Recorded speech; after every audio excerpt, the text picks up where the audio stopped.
වස්සාන ධර්ම දේශනා උන්වහන්සේට අපි සිතින් ද්වේෂ කරන එක හොඳද?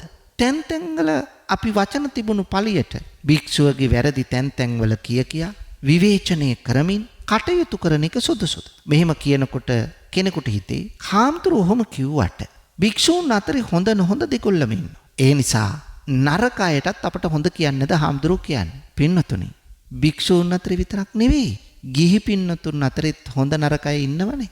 ඒ නිසා නරක ටික අමතක කරලා ඒ හාමුදුරුවෝ ළඟ තියෙන හොඳ ටික මතකෙට ගන්න. එතකොට මේ කේන්තිය, මේ කෝපය ඇති වෙන එකක් නැහැ. පින්නතුනි, අපිට මේ සමාජය ගත්තාම අපි එකම චරිතයකට හිමිකම් කියන අය නෙවෙයිනේ. අපි අතර ඉන්නවා රාග චරිත, දේශ චරිත, මෝහ චරිත, සද්දා චරිත, බුද්ධි චරිත, විතක්ක චරිත. විවිධ චරිතවලින් හැබියයි ඉන්නේ. එතකොට එදත් එහෙමයි අදත් එහෙමයි. ගිහි පින්නතුනුත් අතරේ එහෙමයි, පැවිද්දන් අතරෙත් එහෙමයි. එතකොට මේ තියෙන චරිතවල අඩුපාඩුකම් තියෙනවා. පින්නතුනි, රහත් වෙනකම් අඩුපාඩුකම් තියෙනවනේ. දිනපතා නවතම ධර්ම දේශනා ශ්‍රවණය කිරීමට වස්සාන ධර්ම දේශනා අපගේ YouTube නාලිකාව දැන්ම subscribe කරන්න. බෙල් අයිකනය ක්ලික් කරන්න.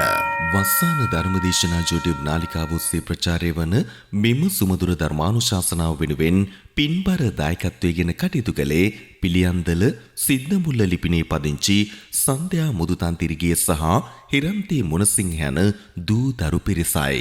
එම පින්වත් පිරිසගේ ප්‍රධාන අරමුණ වන්නේ පිළියන්දල සිද්දමුල්ලේ විසූ ඇග්නස් මුදුතන්තිරිගේ ආදරණීය මෞතුමියගේ අගෝස්තු මාස 10 වන දිනට යෙදුණු උපන්දිනය සිහි කරමින් ධර්ම දානමය පින්කමක් සිදු කිරීමයි. එම මෞතුමිය 2022 පෙබරවාරි මාස 19 වන දින අභාව ප්‍රාප්ත වූ අතර මෙම ධර්ම දානමය පින්කම එතුමියට පරලොව සුගතිය පිණිසත් ප්‍රාර්ථනීය බෝධියකින් චතුරාර්ය සත්‍ය ධර්මයේ අවබෝධ වී නිවන් සුවය උදා කර ගැනීම පිණිසම හේතු වාසනා වේවා. අද දේශකයන්න් වහන්සේ අතිපූජනීය මාලිම්බඩ පඤ්ඤාසාර ස්වාමීන් වහන්සේ.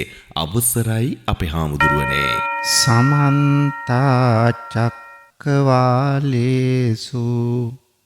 අත්‍රා ගච්ඡන්තු දේවතා සද්ධම්මං මුනි රාජස්ස සුනන්තු සග්ග මොක්ඛදං ධම්ම ශ්‍රවණ කාලෝ අයං බදන්තා ධම්ම ශ්‍රවණ කාලෝ අයං බදන්තා ධම්ම ශ්‍රවණ කාලෝ අයං බදන්තා.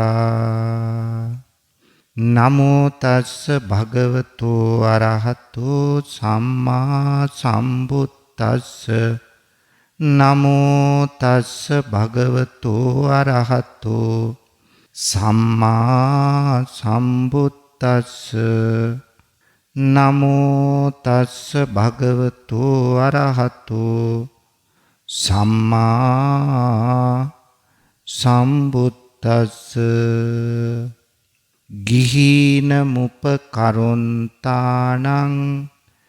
නිච්චමාමිස දානතෝ කරෝත ධම්ම දානේන තේසං පච්චූපකාරකං තී. පින්තුනි, අද මේ උතුම් ධර්ම දානමය පුණ්‍ය කර්මයෙහි පින්වත් දායකත්වයෙන් කටයුතු කරන්නේ පිළියන්දල සිද්දමුල්ල ලිපිනේ පදිංචි සන්ධ්‍යා මුතුතන්තිරිගේ සහ හිරන්ති මුණසිංහ යන දූදරු පිරිසයි. මේ පින්වතුන්ගේ ප්‍රධානතම අරමුණ තමයි පිළියන්දල සිද්දමුල්ලේ විසූ ඇග්නස් මුතුතන්තිරිගේ ආදරණීය මෞතුමියගේ අගෝස්තු මාස 10 වන දිනට යෙදුණු උපන්දිනය සිහි කරමින් මෙම ධර්ම දානමය පින්කම සිදු කිරීම. එම මෞතුමිය 2022 පෙබරවාරි මාස 19 වන දින අභාව ප්‍රාප්ත වූ අතර මෙම ධර්ම දානමය පින්කම එතුමියට පරලොව සුගතිය පිණිසත් ප්‍රාර්ථනීය බෝධියකින් උතුම් චතුරාර්ය සත්‍ය ධර්මය අවබෝධ වේ. නිවන් සුව උදා කර ගැනීම පිණිසත් හේතු වාසනා වේවායි ප්‍රාර්ථනා කරනවා. එමෙන්ම මීට වසර 22කට පෙර පරලෝ සැපත් පී මුතුතන්තිරගේ ආදරණීය පියාණන් ඇතුළු නමින් පරලෝ සැපත් වර්ග පරම්පරාවේ සියලුම ඥාති හිත මිත්‍රාදීන්ටත් පරලොව සුගතිය පිණිසම මේ පින් හේතු වේවායි ප්‍රාර්ථනා කරනවා. තවත් අරමුණු පරමාර්ථ මේ පින්වතුන් තුල තියෙනවා. ඒවත් අපි ධර්මදේශනාව අවසානයේදී සිහිපත් කරලා පුණ්‍යානුමෝදනා කිරීම ආශිර්වාද කිරීම කරමු. එතෙක් බුදු බණ පදයකට අවධානය යොමු කරමු පින්වතුනි. බුදුරජාණන් වහන්සේ හැම මොහොතකම උත්සාහ කළේ පුද්ගලයාගේ ජීවිතය ලෞකික වශයෙන් සාර්ථක තැනකට ගෙනල්ලා ඒ තුල ආධ්‍යාත්මික සංවර්ධනයක් ගොඩනගමින් ලෝකෝත්තර ජීවිතයත් සාර්ථක කරන්න. මේ ලෞකික ලෝකෝත්තර යන උභය අංශයේ ජීවිත සාර්ථක කරන්න නම් හැම කෙනෙක්ම ගුණයෙන් තම තමන්ගේ ජීවිත අනූන කරගන්න ඕන. එකිනෙකාට කල යුතු යුතුයකම් මොනවාද කියලා හඳුනාගෙන ඒ අනුව ජීවිතේ හැඩගස්වා ගන්න ඕන පින්වතුනි.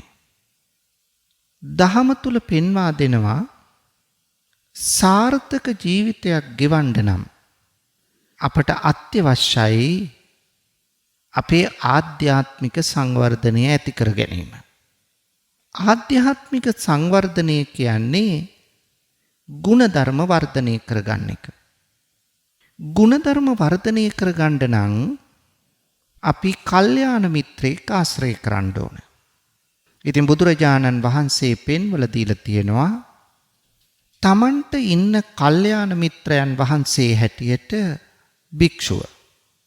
භික්ෂූන් වහන්සේ ආශ්‍රය නිස්සය කරමින් ගිහි පින්වතුන් තමන්ගේ ජීවිතය පෝෂණය කරගන්නව නම් අන්න එතන සාර්ථක ජීවිතයට මග හසර සකස් වෙනවා.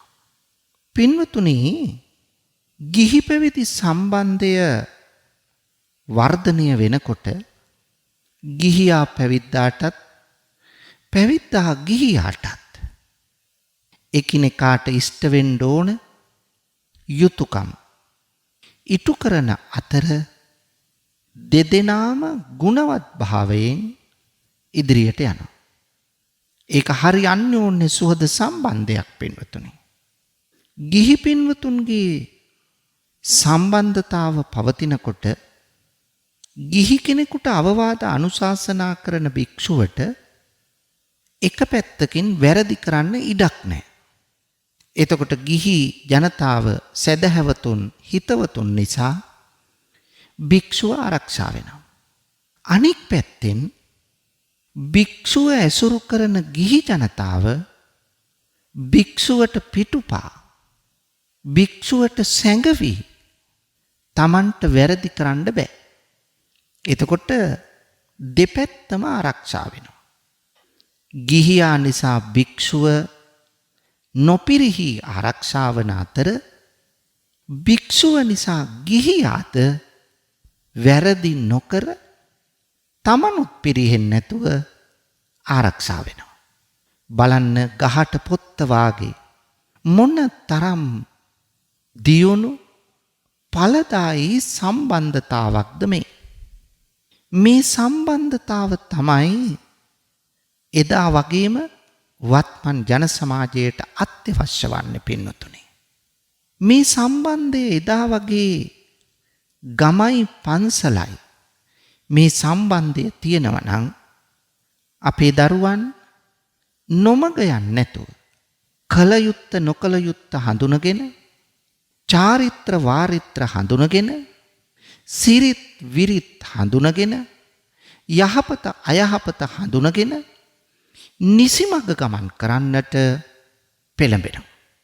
ඒකට භික්ෂුව ගිහියාට ආදර්ශයක් වෙන්න ඕන, ගුණධර්මයෙන් යුක්ත කෙනෙක් වෙන්න ඕන, තමන්ට තමන් අවංකව කටයුතු කරන කෙනෙක් වෙන්න ඕන, සිල්වත් භාවය භික්ෂුවගේ රැඳිලා තියෙන්න ඕන, මනා චරිතයක් ඔහු වෙතින් ක්‍රියාත්මක වෙන්න ඕන.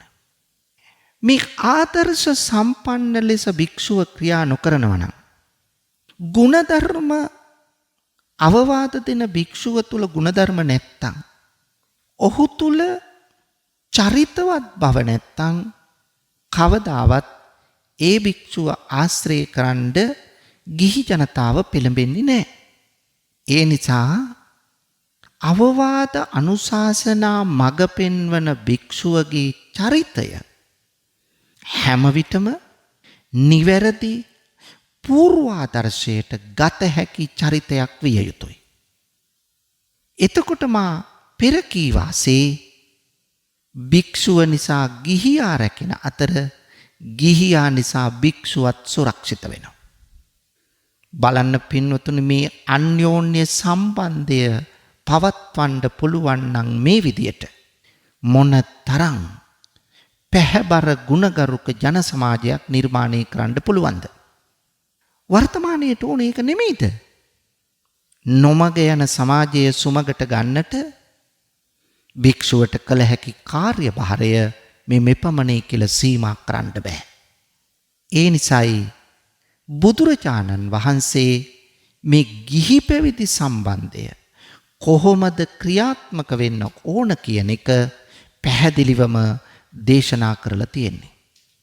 පින්වතුනි, බුදුරජාණන් වහන්සේ පෙන්වා දෙනවා ගිහි පැවිදි සම්බන්ධය අකණ්ඩව පවතින්න නම් ගිහියා පැවිද්දා ආරක්ෂා කරගන්න ඕන වගේම පැවිද්දා ගිහියාව සුරක්ෂිත කරගන්න ඕන. මෙන්න මේ දෙක තමයි එකිනෙකට බද්ධ වෙන්න අවශ්‍ය වෙන්නේ. දැන් අපි මේ සම්බන්ධය ගැන කතා කරනකොට කියවෙන්නේ ගිහි පැවිදි කියලායි. පැවිදි ගිහි කියලා නෙවෙයිනේ. ගිහි පැවිදි. හේතුව මොකක්ද? පින්වතුනි, ඉස්සෙල්ලා ඇති වෙන්නේ ගිහි සමාජය. ගිහියා තමයි පැවිද්දා බවට පත් වෙන්නේ. සබ්බ දුක්ඛ නිස්සරණ නිබ්බාන සච්චි කරණත්තාය ඉමං කාසාවං ගහිත්වා පබ්බා ජේත මම්බන්තේ අනුකම්පං උපාදාය. ස්වාමීනි, මේ කහ සිවුර මට පුරවලා සබ්බ දුක්ඛ නිස්සරණ සියලු දුක් නැතිකොට නිබ්බාන සච්චි කරණත්තාය නිර්වාණය සාක්ෂාත් කරනු පිණිස ඉමං කාසාවං ගහිත්වා මේ කහ සිවුරු මට පුරවන්න, මාව පැවිදි කරන්න, අනුකම්පං උපාදාය අනුකම්පාවෙන්. ආන්න එහි ප්‍රතිඵලය වශයෙන් පැවිදි සමාජය ඇති වුණා. එහෙනම් මේකේ විශාල සමාජය, ප්‍රධාන සමාජය, ප්‍රධාන කුලකය මොකද්ද? ගිහි සමාජය.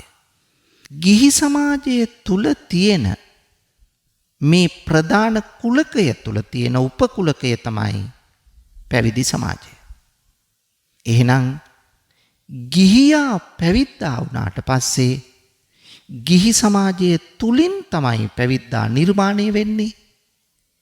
එහෙනම් ගිහියාගේ යුතුයකම තමයි පැවිද්දා ආරක්ෂා කර ගැනීම.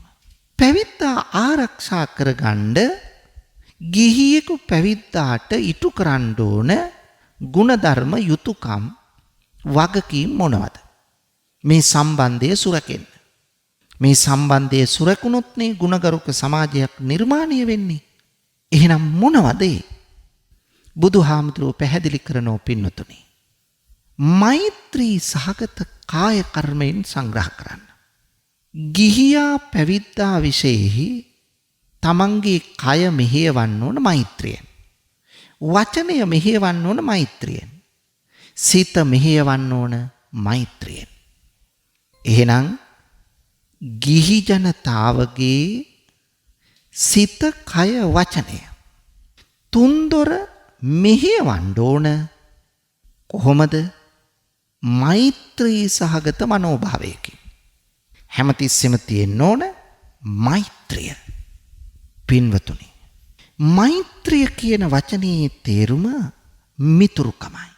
එහෙනම් ගිහියා හැම වෙලාවෙම පැවිද්දාගේ සැබෑ මිතුරා ලෙස, කල්යාණ මිතුරා ලෙස කටයුතු කරන්න ඕන. තමන්ගේ කය වචනය සිත යන තුන්දොර හසුරවන්න ඕන පැවිද්දාට නැත්තම් ශාසනයට, භික්ෂුවට හිතකාමී ලෙසින්. අහිතකාමී, වැරදි ලෙස, ද්වේෂ සහගත සිත මුල් කරගෙන සිත කය වචනය මෙහෙවන්න නෙවෙයි. භික්ෂුවට තමන්ගේ කායික වශයෙන්, වාචසික වශයෙන් හිංසාවක්, පීඩාවක් නොවන ලෙස.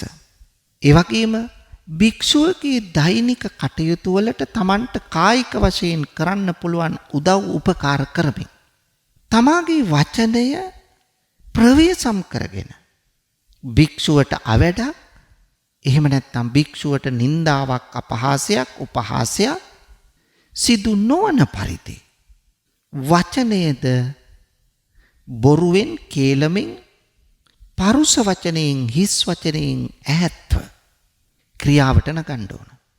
එතකොට කායික වශයෙන් භික්ෂුවට වෙන්නේ ගිහියාගේ කයින් උදව්වක්.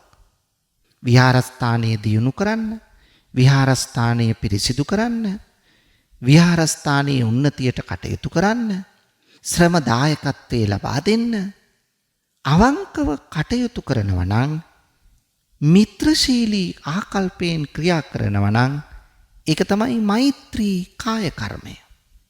මෙත් සාගත බවින් යුක්තවයි කටයුතු කරන්නේ. භික්ෂුවට හිංසා පීඩා නොවෙනසේ කටයුතු කරන්නට වග බලා ගැනීම අවශ්‍යයි.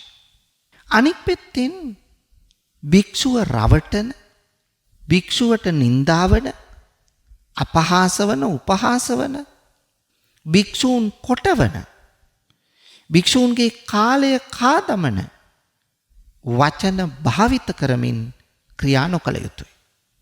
ඇයි? භික්ෂුව අපේ, හාමුදුරුවෝ අපේ කියන හැඟීම මෙතන තියෙන්න ඕන. එතන තමයි ශාසනය රැකෙන්නේ.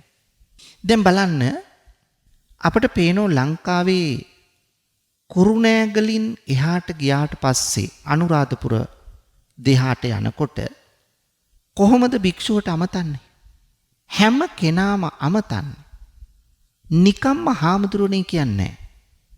කොහොමද කියන්නේ? අපේ හාමුදුරුවනේ. බලන්න, මේ අපේකම කියන එක එතන වචනයට මේ ආයාසයෙන් නෙමෙයි, નિરાයාසයෙන් එනවා. අපේ හාමුදුරුවනේ. මේක තමයි අර ලෙන්ගතුව භික්ෂුවත් එක්ක ඇති කරගන්න බැඳීම ඉදිරියට යන වචනය. මේ අපේකම තියෙන්න ඕන. අපේකම තියෙන තාක්කල් ගිහි පැවිදි දෙපාර්ශවයම නොපිරිහි ඉදිරියට යනවා. අපේකම ගිලිහුණු දවසට ඒ අපේ නෙමෙයි කියන කම තමයි ඉස්සරහට එන්නේ. එතකොට ඒ රකින්න, ඒ ආරක්ෂා කරන්න, ඒ දියුණු කරන්න, උදව් කරන්න කෙනෙක් පෙළඹෙන්නේ නැහැ. ඒ නිසා පින්නතුනි, මෙන්න මේ අපේකමත් එක්ක යන ගිහි ඇවතුම් පැවතුම් අපි තුල තියෙන්න ඕන. අන්න එතකොට තමයි සසුන, භික්ෂුව ආරක්ෂා වෙන්නේ. ඒකයි මේ කියන්නේ කය හසුරවන්න ඕන, වචනය හසුරවන්න ඕන මෛත්‍රියෙන් කියලා. ඒ වගේම තමන්ගේ සිත, ගිහි පින්වතුන්ගේ සිත භික්ෂුවට වෛර කරන, ද්වේෂ කරන, අමනාප වෙන, කුහකකම් කරන, පලිගන්න මේ චේතනාව ඇති නොවිය යුතුයි. ඒ නිසා භික්ෂුව විමුක්තිය අපේක්ෂාවෙන් කටයුතු කරන, චාම් අල්පේච්ඡ ජීවිතයකට නැඹුරු වන කෙනෙක්. ඒ නිසා භික්ෂුව ඉන්නේ තමන්ගේ ආත්ම විමුක්තිය සාක්ෂාත් කරගන්නත්, ගිහි ජනතාව සුමගටගෙන ඉදිරියට ගෙනියන්නත්, ගිහි ජනතාවගේ අවශ්‍යතා සපුරාලන්නත්. ඒකට තමයි ග්‍රාමවාසී භික්ෂුව විශේෂයෙන් කටයුතු කරන්නේ. අරණ්‍යවාසී භික්ෂුව තම ආත්ම විමුක්තිය උදෙසා තමන්ගේ ජීවිතේ කැප කරමින් කටයුතු කරන අතර ග්‍රාමවාසී භික්ෂුව එදිනෙදා ගිහි ජනතාවට උපදෙස් දෙමින් ඔවුන්ගේ එදිනෙදා පැවැත්මට උදව් උපකාර කරමින් කටයුතු කරනවා. එහෙනම් හැම මොහොතකම ගිහි ජනතාව වග බලා ගන්න ඕන ගමේ පන්සලේ හාමුදුරුවෝ. උන්වහන්සේ අපිත් එක්ක මේ ගමන යන්නේ. ඒ නිසා උන්වහන්සේට මා ද්වේෂ කරන්නේ, වෛර කරන්නේ, අමනාප වෙන්නේ, කුහකකම් කරන්නේ, පලිගන්නේ නැහැ. උන්වහන්සේ අවවාදයක් කරන්නේ අපේ පවුලේ දියුණුවට, අපේ දරුවන්ගේ දියුණුවට, අපේ ප්‍රදේශයේ දියුණුවට, අපේ පළාතේ දියුණුවට, රටේ දියුණුවට නම් උන්වහන්සේට අපි සිතින් ද්වේෂ කරන එක හොඳද? තැන් තැන්වල අපි වචන තිබුණු පළියට භික්ෂුවගේ වැරදි තැන් තැන්වල කියා විවේචනය කරමින් කටයුතු කරන එක සුදුසුද? මෙහෙම කියනකොට කෙනෙකුට හිතේ හාමුදුරුවෝ ඔහොම කිව්වට භික්ෂූන් අතරේ හොඳ නොහොඳ දෙකොල්ලම ඉන්නවා. ඒ නිසා නරක අයටත් අපට හොඳ කියන්නේද හාමුදුරුවෝ කියන්නේ? පින්නතුනි, භික්ෂූන් අතරේ විතරක් නෙවෙයි, ගිහි පින්නතුන් අතරෙත් හොඳ නරක අය ඉන්නවනේ. ඒ නිසා නරක ටික අමතක කරලා ඒ හාමුදුරුවෝ ළඟ තියෙන හොඳ ටික මතකෙට ගන්න. එතකොට මේ කේන්තිය, මේ කෝපය ඇති වෙන එකක් නැහැ. පින්නතුනි, අපිට මේ සමාජය ගත්තාම අපි එකම චරිතයකට හිමිකම් කියන අය නෙවෙයිනේ. අපි අතර ඉන්නවා රාග චරිත, දේශ චරිත, මෝහ චරිත, සද්දා චරිත, බුද්ධි චරිත, විතක්ක චරිත. විවිධ චරිතවලින් හැබියයි ඉන්නේ. එතකොට එදත් එහෙමයි, අදත් එහෙමයි. ගිහි පින්නතුනුත් අතරේ එහෙමයි, පැවිද්දන් අතරෙත් එහෙමයි. එතකොට මේ තියෙන චරිතවල අඩුපාඩුකම් තියෙනවා. පින්නතුනි, රහත් වෙනකම් අඩුපාඩුකම් තියෙනෝනේ. අපි හැම වෙලාවෙම අඩුපාඩු අල්ලගෙන ඒකට දොස් කියන්න යනවා නෙමෙයි. කල යුතු වන්නේ අඩුපාඩු අමතක කොට ඔහු තුල තියෙන හොඳ ගුණය අල්ලගන්න. හොඳ ගුණය අපේ ජීවිතයට ආදර්ශයට ගන්න. හොඳ ගුණයට සලකන්න. භික්ෂුව අතින් වැරදි සිද්ධ වෙනවා නම්, ඔබ කල්යාණ මිත්‍රයෙක් නම්, ඔබ භික්ෂුව සුරක්ෂිත කරන කෙනෙක් නම්, සමීපයෙන් ඇසුරු කරන කෙනෙක් නම්, භික්ෂුවට ඔබට ලං වෙලා මෙන්න හාමුදුරනේ ඔබ කරන වරද මේක. එනිසා මේක කරන්න එපා. ආශ්‍රය කරන අපටත් හොඳ නැහැ. අපටත් මිනිස්සු බනි. ඒ නිසා මේ වරද මීට පස්සේ කරන්න එපා කියලා ඔබට භික්ෂුවට කියලා දෙන්න පුළුවන් කල්යාණ මිත්‍රයෙක් හැටියට. මොකද පින්නතුනි, අංග සම්පූර්ණ නැහනේ. කාලඟත් වැරදි තියෙන්න පුළුවන්. ගිහියාගේ වැරදි දකින වෙලාවට භික්ෂුව ඒවා කියලා දෙනවා. භික්ෂුවගේ අඩුපාඩුකමක් දැක්කොත් ගිහියා සමීප වෙලා ඒක කියලා දෙනවා.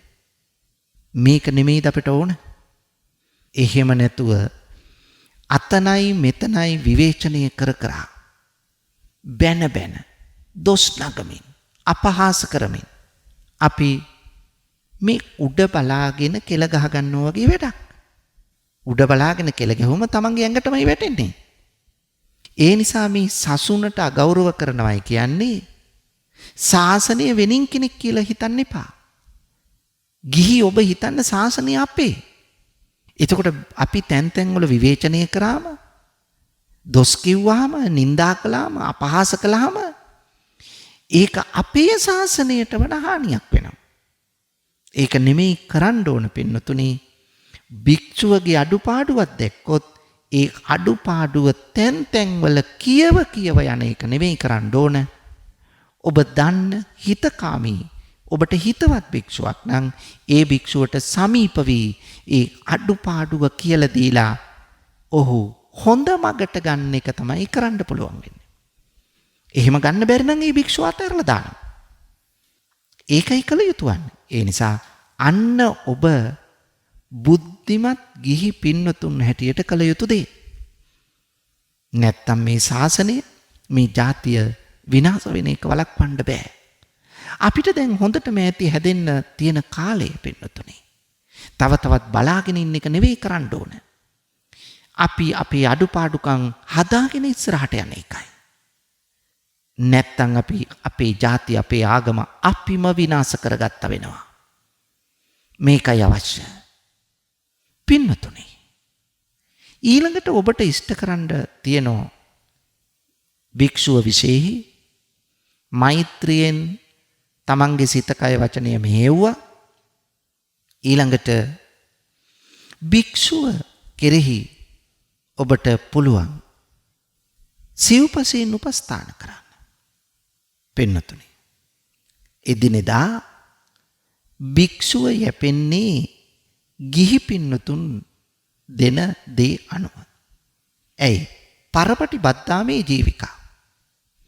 ගිහියා නිසා තමයි භික්ෂුව ආරක්ෂා වෙන්නේ. මම ඒකනේ කිව්වේ.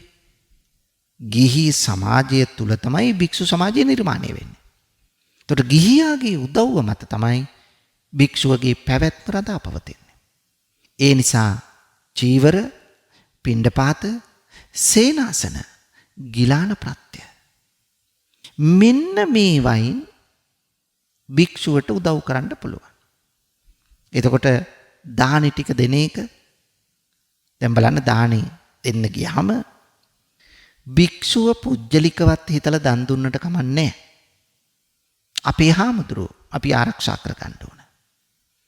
අපි දන්න අපේ හිතවත් අය ඉන්නවා පින්නතුනි කවදාවත් භික්ෂුවගේ වරදක් දකින්නේ නැහැ. භික්ෂුවගේ වැරදි දැක්කත් ඒව තැන් තැන්වල විවේචනය කරන්නේ නැහැ. අඩුපාඩු හදාගන්න ඒව කියලා දෙනවා මිස තැන් තැන්වල විවේචනය කර කර බැන බැන උපහාස කර කර අපහාස කර කර යන්නේ නැහැ. නමුත් කොටසක් ඉන්නවා මේ හොඳ බෞද්ධයෝ කියලා කියා ගන්න අය. හැබැයි කට ගන්නෙම පන්සල විවේචනය කරන. පන්සලට බැන බැන තමයි බැන වදිමින් තමයි පටන් ගන්නෙ තමන්ගේ කටයුතු. වෙන ඕන තරම් කතා කරන්න දේවල් තියෙනවා. හැබැයි පටන් ගන්නේම භික්ෂුව විවේචනය කරමින්. පින්නතුනි මේක නෙමෙයි අපි කරන්න ඕන. මේ හොඳට මේ කාලේ එළඹිලා තියෙනවා අපිට මේක හදාගන්න. ඒ නිසා අපේ කමට මුල් තැන දෙමින් කටයුතු කරන්නට ඔබ ක්‍රියා කරනවා නම් අන්න චීවර දැන් මේ විශේෂයෙන් වස් කාලය ආවහම ගිහි පැවිදි සම්බන්ධය තවත් වර්ධනය වෙනවා. එතකොට ගිහි පින්වතුන්ට පුළුවන් තමන්ගේ කටයුතු වලින් වේලාව වෙන් කරගන්න. අපි මේ වේලාව වෙන් කරගන්නවා අපේ ආධ්‍යාත්මික සංවර්ධනයට. භික්ෂුවට අපි චීවරයකින් අපි දානි ටිකකින් ඒ වගේම තමන්ගේ විහාරස්ථානය හදාගන්න අපි ශක්ති පමණින් උදව් කරමින් බෙහෙත් ටික ගන්න උදව් කරමින් අපි කටයුතු කරන්න ඕන. අන්න එතකොට ශාසනය ආරක්ෂා වෙනවා. ඒ නිසා පින්නතුනි මේ වගේ භික්ෂුව රැකබලා ගන්නට ගිහි පින්වතුන් ක්‍රියා කරනවා නම් පින්නතුනි මොනතරම් ගුණපත් සිල්වත් වූ භික්ෂු පිරිසක් නිර්මාණය කරන්න පුළුවන්ද? දැන් ගිහියාට විතරක් වගකීම් පවරලා ගිහියා භික්ෂුව ආරක්ෂා කරන්න ඕන කියන තැන ඉඳලා භික්ෂුව හිස් අතින් කටයුතු කරන්නට කිසිම අයිතියක් භික්ෂුවට නැහැ. මේ අන්‍යෝන්‍ය සම්බන්ධය වර්ධනය වෙන්නට නම් භික්ෂුවට වගකීම් කොටසක් තියෙනවා. මේ සමාජයේ නියමවක හැටියට සමාජයේ මඟ පෙන්වන්නකු හැටියට සමාජයේ ආදර්ශ සම්පන්න කෙනෙකු හැටියට භික්ෂුව හැම මොහොතෙම කටයුතු කරන්න ඕන. ඒ නිසා සමාජය අයහපත් තැනකනම් තියෙන්නේ. ඒ අයහපත් තැන ඉඳලා යහපත් තැනකට සමාජය ගණ්ඩ වගකිව යුත්තා වෙන්නේ ගමේ පන්සලේ හාමුදුරුවෝ. ඒ නිසා මා කිව්වා ගමේ පන්සලේ හාමුදුරුවෝ හැම විටම ආදර්ශ සම්පන්න විය යුතුයි. ගුණගරුක විය යුතුයි. චරිතවත් විය යුතුයි. එතකොට ඒ ආදර්ශය තුළ හාමුදුරුවෝ දෙන අවවාද අනුශාසනා අපේ හාමුදුරුවෝ අපට හරිම හිතවත්. අපේ හාමුදුරුවෝ හරිම සිල්වත්. අපේ හාමුදුරුවෝ හරිම ගුණවත්. ඒ නිසා උන්වහන්සේ දෙන අවවාද මා පිළිගන්න ඕන. මගේ දරුවන්ට මේ අවවාද ලබා දෙන්න පෙළගස්වන්න ඕන.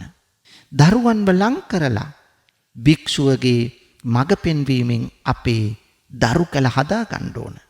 මෙන්න මෙතෙන්ට ජනතාව පෙළ ගැහෙන්නේ භික්ෂුව නිවැරදි වුණොත් පමණයි. භික්ෂුව ආදර්ශ සම්පන්න වුණොත් පමණයි. භික්ෂුව ගුණවත් වුණොත් පමණයි. භික්ෂුව ආධ්‍යාත්මිකව සංවර්ධනය කරගත්තොත් පමණයි. භික්ෂුව ආත්මාර්ථයෙන් තොරව කටයුතු කළොත් පමණයි. අන්න එතකොට ගිහි ජනතාව පෙළ ගැසෙයි භික්ෂුව වටා. ඒක අත්‍යවශ්‍යයි පින්නතුනේ. ඒ නිසා භික්ෂුවගේ වගකීම තමයි හැම මොහොතකම පස්පව් දසකුසල් වලින් ගිහි ජනතාව වෙන් කරගන්න එක. මොකද ගිහි ජනතාව ගත කරන්නේ ලෞකික ජීවිතයක්. ගිහි ජනතාවට බාධා සම්බාධා එමටයි. හැමතිස්සෙම පංචකාම සම්පත් එක්ක තමයි ගනුදෙනු කරන්නේ. ඒ නිසා ආර්ථික අඩුපාඩුකම් හමුවේ යම් යම් දේවල් වලට පෙළඹෙන්න පුළුවන්. අන්න ඒවා හොඳින් නිරීක්ෂණය කරමින් ගිහි ජනතාව විහාරස්ථානයට ගෙන්නගෙන ඒ ගෙන්න ගන්න බෝධි පූජාව වෙන්න පුළුවන්. මල් පහන් පූජාව වෙන්න පුළුවන්. සුමధుර බුද්ධ පූජාව වෙන්න පුළුවන්. පරිත්‍රාණ ධර්ම දේශනාව වෙන්න පුළුවන්. එහෙම නැත්නම් ධර්මීය දේශනා කිරීමක් වෙන්න පුළුවන්. අටවිසි පූජාව වෙන්න පුළුවන්. මේක තමයි තේමාව. නමුත් භික්ෂුව හැම වෙලාවෙම ජනතාව ඔවුන්ගේ පසිඳුරන් මේ පංචකාම සම්පත්ත එක්ක ගැටෙනකොට ඒවා අල්ලා ගන්නකොට ඒවත් එක්ක ජීවත් වෙනකොට වැරදි සිද්ධ වෙන්න පුළුවන්. ඒ වැරදි හමුෙහි අනුකම්පා කරමින් ගිහි ජනතාව ඒ අඩුපාඩු විරහිත තත්ත්වයට පත් කරන්නට භික්ෂුව ක්‍රියාත්මක වෙන්න ඕන. ඒකත් අවශ්‍යයි. එතකොට පස්පව් දස අකුසල් නීති විරෝධී සමාජ විරෝධී ක්‍රියා තියෙනවා. අන්නේ නීති විරෝධී සමාජ විරෝධී ක්‍රියාවලිනුත් ගිහි ජනතාව ඈත් කරගන්නට වෙන් කරගන්නට කටයුතු කරන්න ඕන. එතකොට ගුණවත් නිවැරදි සදාචාර සම්පන්න ජන සමාජයක් නිර්මාණය වෙනවා. එතකොට ගම හොඳයි. එතකොට ගිහි පැවිදි සම්බන්ධය වර්ධනය වෙලා.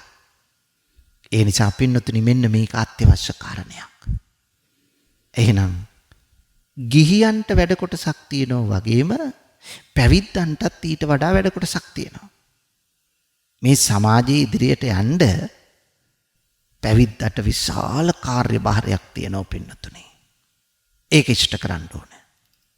පස්පව් දස අකුසල් වලින් වෙන් කරලා කල යුතු යහපත් දේ සදාචාර සම්පන්න දේ ඉටු කල යුතු දේ කරවන්න පොළඹවන්න ඕන. ඒ මොනවද? දැන් ගෙදරක අපි දන්නවා දරුවෝ අම්මා තාත්තා ඉන්නේ. අපි මේ අම්මා තාත්තා දරුවන්ගේ වැරදි දකින්න උත්සාහ කරනකොට ඒවායේ තියෙන අඩුපාඩුව පෙන්වලා දීලා ඔබේ දරුවා ඒ නිසා මේ වෙන කෙනෙකුගේ දරුවෙක් නෙවෙයි. හැම වෙලාවෙම දරුවගේ අඩුපාඩුකම්ම දකින්න එපා. දරුවට උදව් කරන්න මඟ පෙන්වන්න. පුළුවන් ශක්තියෙන්. එහෙම කියලා අම්මල තාත්තල දැනුවත් කරන අතරේ දරුවන්වත් දැනුවත් කරන්න ඕන. දරුවන් මොන මාර්ගයකින් හෝ මුණ ගැහිලා. දරුවන් දැනුවත් කරන්න ඕන මේ ඔබේ අම්මා තාත්තා. අම්මා තාත්තත් එක්ක විරසක වෙන්න එපා. අම්මා තාත්තට පිටුපාන්න එපා.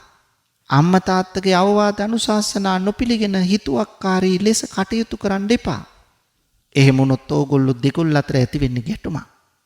ඔබට බලන්න පින්වතුනි මේ අම්මලා තාත්තලා දරුවෝ ලොකු මහත් වෙනකොට සමහර දරුවෝ අහනෝනේ.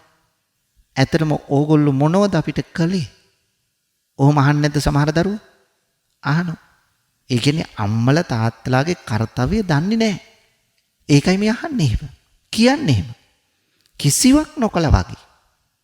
දරුවෝ දැනගන්න ඕන මේ අම්මා කුසේ ඉන්න කාලේ, ඔබ කුසේ ඉන්න කාලේ මේ අම්මගේ ශක්තිය දරුවට ලබා දෙනවා. පින්නතුනි ඔය ඇටවල තියෙන ඇට මිදුළු දිය කර කර තමයි දරුවාගේ ඇටකටු, දරුවාගේ නියපොතු, දරුවාගේ දත් හදන්න උපකාර කරන්නේ. ඒ නිසානේ අම්මලා තාත්තලාට දරුවෝ කීප දෙනෙක් හදනකොට මොකද වෙන්නේ? නිසි ආහාරයක්, නිසි විටමින් ටිකක් නැති වෙනකොට ඒ අම්මලා තාත්තලාට ඔන්න හන්දි අමාරුව හැදෙනවා. දැන් ඉතින් ඒවට ප්‍රතිකාර කර කර ඉන්නෝ. දරුවෝ දන්නේ නැහැ මේ අපි හදන්න අම්මලා තාත්තලාගේ මේ ඇට මිදුළු දිය කරලා අපිට දීලයි කියලා. ඒක දන්නේ නැති නිසානේ අරම කියන්නේ. මොනවද ඕගොල්ලෝ අපිට කළා තියෙන්නේ? අන්න ඒ වගේ කියන දරුවෝ ඉන්නවා. සමහර දරුවෝ ඉන්නවනේ අම්මට කතා කරන්නේ ඔයා, තාත්තට කතා කරන්නේත් ඔයා. අම්මට තාත්තට ඔයා කියන්නේ ආච්චිට සීයට ඔයා කියන්නේ. පින්නතුනි මේ බොළඳ ඕලාරික පහත් නාට්‍ය බලලා ඒවායේ දරුවන්ට රඟපාන අය ඒ අම්මලා තාත්තලාගේ දරුවෝ නෙවෙයිනේ. ඒ නිසා ඒගොල්ලෝ කතා කරන්නේ ඔයා කොහෙද ගියේ? ෆාදර් කාර්යය මෙහෙ ගියා, මදර් මෙහෙ ගියා. ඔහොම කියන්න පෙළඹෙන්නේ ඇයි? පින්නතුනි ඒ තමන්ගේ අම්මා තාත්තා නෙවෙයිනේ.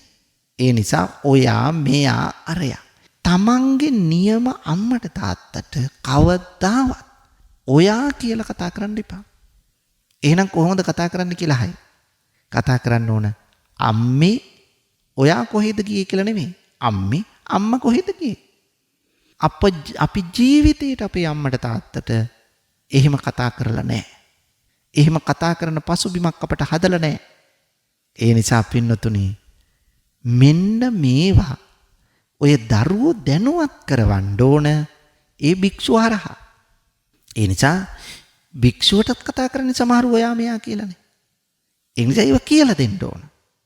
කියලා නොදී බැන බැන ඉඳලා වැඩක් නැහැ. දැන් පන්සලට ඕන තැනකට ඇඳුම් තියෙනෝනේ අඳින්න. මගුල් ගෙදරට විශේෂ ඇඳුමක් තියෙනවා. මල ගෙදරටත් විශේෂ ඇඳුමක්. පාසලටත් විශේෂ ඇඳුමක්. තමන් කරන මේ රැකියාවට යනකොටත් විශේෂ ඇඳුමක්. ඒ ඔක්කොම විශේෂ ඇඳුම් තියෙනවා. ඒ වුණාට පන්සලට විතරක් ඇඳුමක් නැහැ. පන්සලට එන්නේ ෂෝට ගහගෙන. මේක තමයි ඇත්ත. පින්නතුනි එහෙම එනකොට ඔබ කියලා දෙන්නේ නැත්තම් ඒ දරුවෝ දන්නේ කොහොමද? මොකද අම්මලා තාත්තලා දන්නෙත් නැහැ, දරුවෝ දන්නෙත් නැහැ. එහෙනම් එහෙම එද්දී පන්සලට එනකොට පන්සලේ හාමුදුරුවෝ එක කියන්න ඕන. අනේ මේක කිව්වොත් තරහ වෙයි. මෙහෙම කියලා බෑ. තරහ නොවන විදියට කියන්න. මේක ඇඳගෙන ඉන්න එපා. සුදුසු නෑ. ඒ නිසා දිග ඇඳුමක් ඇඳගෙන ඉන්න. පන්සලට එනකොට බුදුරජාණන් වහන්සේ වැඩ ඉන්න, ධර්ම රත්නිය වැඩ ඉන්න, සංඝ රත්නිය තෙරුවන් වැඩ ඉන්න තැන. එහෙනම් මේක ගෙදර ඉන්න ඇඳුමෙන්, එහෙම නැත්නම් හවසට වැල්ලේ යන ඇඳුමෙන්ම පන්සලට ඇවිල්ලා හරියන්නේ නැහැ. ඒක සංවර සීලී ඇඳුමක් වෙන්න ඕන. ඉතින් පින්නතුනි මේක කියලා දෙන්න ඕනනේ වැරදි කරනවනම්. ඕකත් කියන්න ඕනද? ඕක දන්නේ නැත්te බෞද්ධ වෙලා එහෙම කියලා හරියන්නේ නැහැ. මේක අදාළ කෙනාට කියලා දුන්නාම එයා බැන බැන ගිහිල්ලා හරි ඊට පස්සේ ඇඳගෙන ඉන්නේ දිගට. ඒ නිසා පින්නතුනි මේ తত্ত্বය හාමුදුරුව හැටියට අපි වගකීම බාරරන් කටයුතු කරන්න ඕන. එහෙනම් කල යුතු දේ මොකද්ද? අම්මට තාත්තට සලකන විදිය, පන්සලට සලකන විදිය, යාළුවන්ට සලකන විදිය, අසල්වාසීන්ත් එක්ක හොඳ හිත දිනා ගන්න විදිය, මේවා හොඳ දේ කියලා දෙන්න ඕන. නරක දෙයින්, වැරදි දෙයින්, සාපරාධී දෙයින්, අයහපත් දෙයින් අයින් කළා වගේම හොඳ දේ, නිවැරදි දේ, යහපත් දේ, කළ යුතු දේ කියලා දෙන්න ඕන. ඒ වගේම අපේ දරුවෝ නැත්තම් අපේ ගිහි පින්වතුන් නොදන්නා දේවල් ඕන තරම් තියෙනවා. මේකෙන් කියන්නේ භික්ෂුව සර්වඥයි කියන එක නෙවෙයි.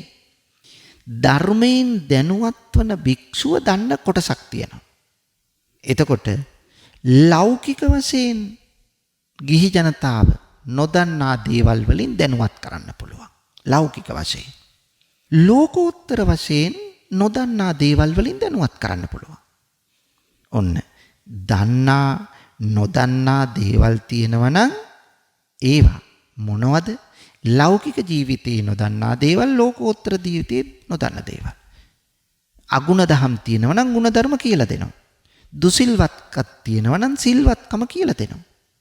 තන නොතන බලලා සෙනග මැද කවුරු හරි එනකොට ඔන්න එයා කොටට ඇඳන් එනවා. අපි හිතමු යම් දරුවෙක්, පුතෙක්. එයා දිගට ඇඳන් ඉන්නේ නැතුව කොටට ඇඳන් එනවා. එතකොට එයාගේ යාළුවොත් ඉන්නවා. එයාගේ අසල්වාසිනොත් ඉන්නවා. අපි ඈත ඉඳන් කෑ ගහලා හරියන්නේ නැහනේ. එයාට ඒ වරද කියලා දෙන තැනක් තියෙනවා. එයාට පුද්ගලිකව කතා කරලා අනිත් අයට ඇහෙන්නේ නැති වෙන්න, එයාගේ ගෞරවය කෙලෙසෙන්නේ නැති වෙන්න එයාට කියලා දෙන්න ඕන. එතකොට ඒ දරුවා පිළිගනී. එහෙම නැත්තම් ඒ දරුවට කේන්ති යනවා. මට අපහාස කළා හාමුදුරුවෝ. හාමුදුරුවොත් එක්ක වෛරයක් ඇති කරගන්නවා. ආයි පන්සලට නොඑන්න පුළුවන්. ඒ නිසා කිව යුත්ත වුණත් කිව යුතු වෙලාවක් තියෙනවා. කිව යුතු ක්‍රමවේදයක් තියෙනවා. මෙන්න මේක හඳුනාගෙනයි අවවාද අනුශාසනා කරන්න ඕන. එතකොට වැරදි දෙයින් ඈත් කළා, දැනුවත් කළා, ඒ වගේම දන්න දේවල් තියෙනවා නම් ඒවා ඍජු කළා හරි ගස්සන්න ඕන. උදාහරණයක් වශයෙන් අපි හිතමු. ඔන්න ගාථා ටික කියන්න දන්නවා. දැනගත්තට ගාථා වරද්දන තැන් තියෙනවා. අන්න ඒ ටික කියලා දෙනවා. ගාථාවේ තේරුම දන්නේ නැත්තම් ඒක කියලා දෙනවා. ඒක කියන්නේ මේ රැස් කරවල ගාථාවේ තේරුම් කියන දවස් අදයි කියලා කියන එක නෙවෙයි. තැනට සුදුසු විදියට අපි ගාථා සජ්ජායනා කළා. තෙරුවන් වඳිනකොට ඒක ගාථාවෙන් ගාථාව. ඒවයි දල තේරුම කියා ජනතාව දැනුවත් කරනවා නම් දවසක් දෙකක් තුනක් යනකොට දැනුවත් භාවය ඇති වෙනවා. ඒ නිසා පින්නතුනි මේක තමයි අවශ්‍ය. නිසා මෙන්න මේ తত্ত্বය අප හොඳින් තේරුම් ගන්න ඕන භික්ෂූන් වහන්සේලා හැටියට. ඊළඟට පින්නතුනි ගිහි ජනතාවට ධර්ම දාණයෙන් සංග්‍රහ කරන්න ඕන. එතකොට බුදුරජාණන් වහන්සේ පෙන්වලා දෙනවා ගිහීන මුප කරුන්තානං නිච්ච මාමිස දානතෝ. ගිහි ජනතාව භික්ෂූන් වහන්සේලාට පැවිද්දන්ට ආමිස දාණයෙන් සංග්‍රහ කරනකොට ආමිස දාණය කිව්වේ මොකද්ද? චීවර, පිණ්ඩපාත, සේනාසන, ගිලානප්‍රත්‍ය වලින් සංග්‍රහ කරනකොට ඊට ප්‍රත්‍යුපකාර වශයෙන් මොකද්ද කරන්න ඕන? පැවිද්දා ගිහියාට ධර්ම දාණයෙන් සංග්‍රහ කළ යුතුයි. කරෝත ධම්ම දානේන තේසං පච්චූපකාරකම් ප්‍රත්‍යුපකාර වශයෙන් ධර්ම දානයෙන් සංග්‍රහ කරන්න. ධර්මයෙන් දැනුවත් කරන්න. එතකොට ගිහි ජනතාව ධර්මයෙන් දැනුවත් වෙනකොට පියවරෙන් පියවර ගිහි ජනතාව තුල වැරදි අඩු කරගෙන නිවැරදි මගට, යහපත් මගට, කල්යාණ මිත්‍ර මගට ඔහුට අවතීර්ණ වෙන්න පුළුවන්. ඔහුට පැමිණෙන්න පුළුවන්. එතකොට ගුණධර්ම ටික ටික වර්ධනය වෙනකොට ගෙදරත් සංසුන්. අඹු සැමියනොත් හොඳයි. දෙමාපිය දූ දරුවොත් හොඳයි. එතකොට මේ සම්බන්ධය වර්ධනය කළ හැකිනම් භික්ෂුවකට ගෙදර සුවපත් වෙනවා කියන්නේ පන්සලත් සුවපත් වෙනවා. පන්සලත් දියුණු වෙනවා. පන්සලත් හැදෙනවා. එයි භික්ෂුවනේ මේ මඟ පෙන්වන්න. බලන්න ධර්ම දාණයෙන් සංග්‍රහ කිරීම කොච්චර වැදගත් දෙයක්ද? භික්ෂුවගේ ප්‍රබලතම කාර්යභාරය තමයි මේ ගිහි ජනතාව වැරදි වලින් ඉවත් කරලා නිවැරදි මගට අරගෙන හරි දේ වටහලා දීලා වැරදි දෙයින් අයින් කරවලා ධර්ම මාර්ගය කියලා දීලා එතනින් නවතින්න නැතුව ලෝකෝත්තර නිවන් මගට පමුණවන්නට ක්‍රියා කරන්න ඕන. නිවනට පමුණවන්න. එයි මේ සංසාරය දුකයි කියලා එකපාරටම අනිත්‍ය මෙනෙහි කරලා පන්සලට ආවට පස්සේ සේරම පැත්තකට දාලා අනිත්‍ය මෙනෙහි කරන්නයි කියලා හරියන්නේ නැහැ. මොකද ගිහියා යන්නේ සම්බාධා සහිත ගමනක්. ඒක නිසානේ ගිහියාගේ ගමන් මඟ උපමා කරන්නේ මොනරෙකුට. මොනරා කොච්චර ලොකු පිල්කලමක් තිබුණත් වේගෙන් පියාඹන්න බෑ. අන්නේ වගේ මන්දගාමී ගමනකින් තමයි විමුක්තියට ගිහියා යන්නේ. පැවිද්දට වගේ වේගෙන් යන්න බෑනේ. ඒ නිසා අපි යන විදියටම ගිහියා යන්න ඕනේ කියලා දෙන්න වැඩක් නෑ. අවශ්‍ය නෑ. ගිහියාට තියෙනවා විනෝද වෙන්න මාර්ග. ගිහියාට තියෙනවා තමන්ගේ ලෞකික බැඳීම්. ඒවත් ඉෂ්ට කරමින් පෞල් ජීවිතයේ කඩා ඉහිරවන්නේ නැතුව ඒ ජීවිතයට අවශ්‍ය අවවාද අනුශාසනා දෙමින් පෞල් ජීවිතේ රැකෙන්න ක්‍රමයෙන් ඒ අතර අවවාදයක් කරනවා ගිහි ජනතාවටත් මෙන්න නිවන් මඟ. ඒ නිසා ජීවිතයේ යම් යම් කාලවලදී මේ නිවනට නැත්තම් සසර දුක ගෙවන්න අපි අවතීර්ණ වෙමු. මොකද ජීවිතය සැපයි කියලා හිතාගෙන හිටියට අවසානයේ කෙලවර වෙන්නේ දුකකින්. මේකත් ක්‍රමයෙන් අවස්ථාවට අනුව කියලා දීලා ගිහි ජනතාව දැනුවත් කරන්න ඕන. එතකොට මෙන්න මේ විදියට ගිහි පැවිදි සම්බන්ධය මෙහෙම ගොඩනගෙනවා නම් එක එල්ලේම ශාසනයත් රැකෙනවා. ජාතියත් රැකෙනවා. වගේම රටත් රැකෙනවා. ඒ විතරක් නෙවෙයි පින්නතුනි. අපි සියලු දෙනාගේම ආධ්‍යාත්මයත් ආරක්ෂා වෙනවා. එහෙනම් රට ජාතිය ආගම සුරැකෙන සමාජ පරිසරයක් නිර්මාණය වෙන්න නම් ගිහි පැවිදි සම්බන්ධය අනිවාර්යෙන්ම වර්ධනය විය යුතුයි. අන්න එතනයි යහපත් සමාජයක පසුබිම නිර්මාණය වෙන්නට බලපාන්නේ. ඒ නිසා මේ ගිහි පැවිදි සම්බන්ධය ගිහියන් වන ඔබත් පැවිද්දන් වන අපත් දෙකොල්ලම එකට එකතු වෙලා මේ ගමන යන්නට අපි අදිෂ්ඨාන කරගමු. අපි දැනුවත් වෙමු. අපි ක්‍රියාත්මක කරමු. පිනුතුනි අද මේ උතුම් ධර්ම දානමය පුණ්‍ය කර්මයෙහි දායකත්වයෙන් කටයුතු කරන්නේ පිළියන්දල සිද්ධමුල්ල ලිපිණියේ පදිංචි සන්ධ්‍යා මුතුතන්තිරිගේ සහ හිරන්ති මුණසිංහ යන දූදරු පිරිසයි. මේ පින්නතුන්ගේ ප්‍රධාන අරමුණ තමයි පිළියන්දල සිද්ධමුල්ල විසූ ඇග්නස් මුතුතන්තිරිගේ ආදරණීය මව්තුමියගේ අගෝස්තු මාස 10 වන දිනට යෙදුණු උපන්දිනය සිහි කරමින් ධර්ම දානමය පින්කමක් සිදු කිරීම. එම මව්තුමිය 2022 පෙබරවාරි මාස 19 වන දින අභාව ප්‍රාප්ත වූ අතර මෙම ධර්ම දානමය පින්කම එතුමියට පරලොව සුගතිය පිණිසත් ප්‍රාර්ථනීය බෝධියකින් උතුම් චතුරාර්ය සත්‍ය ධර්මය අවබෝධ වී නිවන් සුව උදා කර ගැනීම පිණිසත් හේතු වාසනා වේවායි ප්‍රාර්ථනා කරනවා.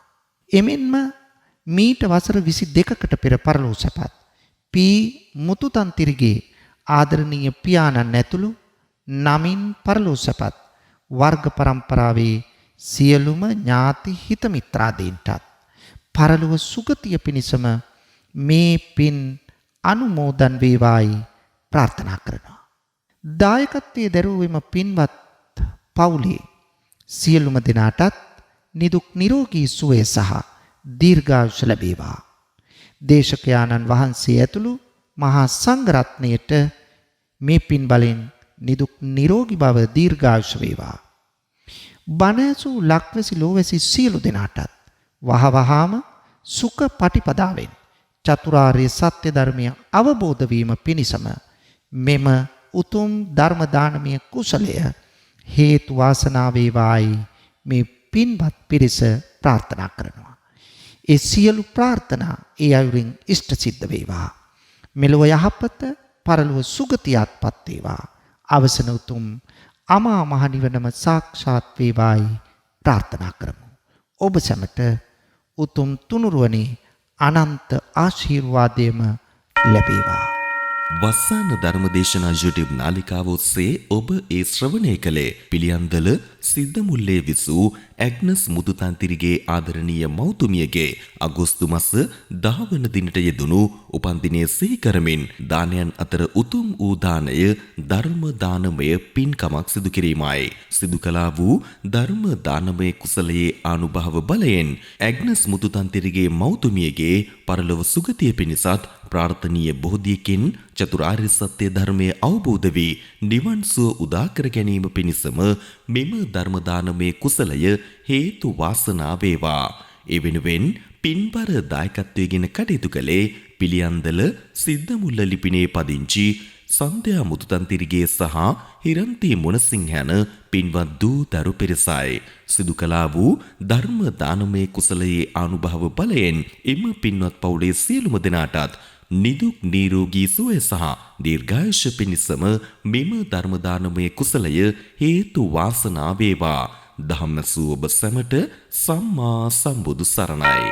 විදේශගතව සිටින ඔබටත් ඔබේ ජන්මදිනය වෙනුවෙන් ඔබෙන් වෙන් වූ නැහිත මිතුරන් වෙනුවෙන් පුණ්‍ය අනුමෝදනා කිරීමටත් සුජීවත්ව සිටින ඔබේ දෙමාපියන්ට ආශිර්වාද කිරීමටත් වස්සාන ධර්මදේශනා YouTube නාලිකාව ඔස්සේ දායකත්ව ධර්මදේශනා ප්‍රචාරය කිරීම සඳහා දැන්ම කතා කරන්න 071 57 57 13 දුරකථන අංකයට 071 57 57 13 දුරකථන අංකයට ධම්මසූ ඔබ සැමට තෙරුවන් සරණයි.